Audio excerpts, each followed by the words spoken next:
नमस्कार दोस्तों, आपका स्वागत है आपका अपना चैनल MR GK जिसमें। तो आज RRB NTPC का अंडर ग्रेजुएट का 12th लेवल का एग्ज़ाम का क्वेश्चन पेपर समाप्त हो गया है। 4 सितंबर का थर्ड पाली का क्वेश्चन पेपर लेके आए हैं और उससे रिलेटेड अन्य क्वेश्चन लेके आए हैं जो आपकी नेक्स्ट परीक्षा में पूछे जाने की संभावना है। तो चलिए वीडियो को शुरू करते हैं। तो यहाँ पर पहला नंबर क्वेश्चन है, अनुच्छेद 52 किससे संबंधित है? तो भारत के राष्ट्रपति से संबंधित है। और इससे रिलेटेड कुछ मुख्य बात पढ़ लेते हैं। भारत का एक राष्ट्रपति होगा जो संघीय कार्यपालिका का मुख्य रूप से कार्य करेगा और राष्ट्रीय एकता का प्रतीक होगा। चलिए दूसरा नंबर क्वेश्चन की ओर चलते हैं। तो दूसरा नंबर यहाँ पर क्वेश्चन है, दूसरी पंचवर्षीय योजना का मुख्य उद्देश्य क्या था? तो दूसरी पंचवर्षीय योजना का मुख्य उद्देश्य भारी उद्योगों में स्थापना पर जोर दिया गया। अगर तीसरी पंचवर्षीय योजना पूछा जाएगा तो इसका उद्देश्य खनन आत्मनिर्भरता प्राप्त करना था। उद्योग निर्यात की आवश्यकताओं को पूरा करने में कृषि उत्पादन में वृद्धि करना था। चलिए हम नेक्स्ट क्वेश्चन की ओर चलते हैं। यहाँ पर तीसरा नंबर क्वेश्चन है, प्रीमिक्स NI ट्रिबन मीडिया कंपनी किस बॉलीवुड एक्टर को बनाई? तो अजय देवगन को। चलिए हम नेक्स्ट क्वेश्चन की ओर चलते हैं। यहाँ पर चौथा नंबर क्वेश्चन है, वारिली पेंटिंग का कौन सा चित्रकार जुड़ा हुआ है? तो MF हसन, मकबूल, फिदा हुसैन। चलिए इससे कुछ अन्य बातें भी पढ़ लेते हैं। तो ये एक भारतीय चित्रकार, फिल्म निर्देशक भी थे जिन्होंने संशोधित कथात्मक चित्र बनाए एवं प्रोम्बिक्स आर्टिस्ट ग्रुप के संस्थापक के सदस्य में से एक थे। MF हुसैन 1940 के दशक में भारतीय आधुनिकवाद से जुड़े। अगर पूछा जाएगा हुसैन 1940 में के दशक में भारतीय किस आधुनिक से जुड़े थे? तो आधुनिकवाद से जुड़े थे। चलिए नेक्स्ट क्वेश्चन की ओर चलते हैं। पांचवा नंबर क्वेश्चन है, नेशनल फर्स्ट लखनऊ में 2025 किसने कहा? तो नरेंद्र मोदी ने। चलिए हम नेक्स्ट क्वेश्चन की ओर चल जाते हैं।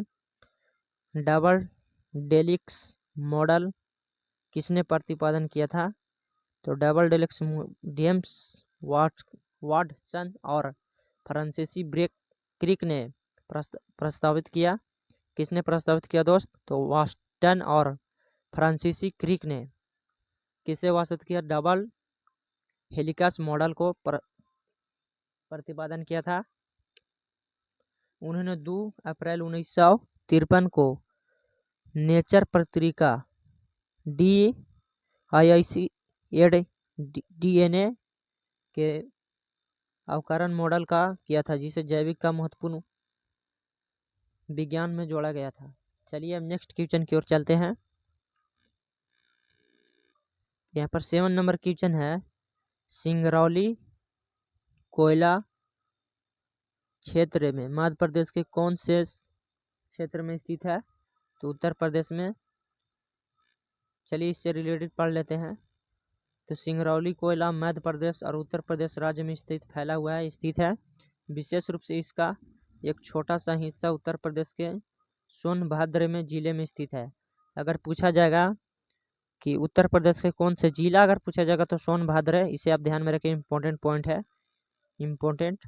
चलिए हम नेक्स्ट क्वेश्चन की ओर चलते हैं। अब यहाँ पर 8वां नंबर प्रश्न है, भारत के साथ स्थलीय सीमा का साझा नहीं करता है। मतलब भारत के साथ कौन सा देश स्थलीय सीमा का साझा नहीं करता है? तो थाईलैंड नहीं करता है। थाईलैंड वह देश है जो भारत की सीमा का साझा नहीं करता है, यहाँ पर लिखा हुआ है। अब इससे रिलेटेड पढ़ते हैं। हालांकि सीमा का साझा करते हैं भारत, पाकिस्तान, चीन, नेपाल, भूटान, म्यांमार, बांग्लादेश, अफगानिस्तान जैसे देशों में भूमि के साझा करता है। चलिए हम नेक्स्ट क्वेश्चन की ओर चलते हैं। आटाकामा मरुस्थल किस देश में है? आटाकामा मरुस्थल देश दक्षिणी अफ्रीका के चिली देश में स्थित है। दक्षिणी अफ्रीका के चिली देश में स्थित है। हालांकि इनसे कुछ बेल्विया रूप से फैली हुई है और यह एंटीज पर्वत और प्रशांत महासागर के बीच एक सूक्ष्म पठार है, इसे आप ध्यान में रखिएगा। अब 10वां नंबर यहाँ पर प्रश्न है, खेलो इंडिया थुम्स गेम्स 2025 में कहाँ आयोजित किया गया था? तो खेलो इंडिया थुम्स गेम आयोजित किया गया बिहार के 5 जिलों में पटना, राजगीर, बेगूसराय, गया और भागलपुर में फैला हुआ था।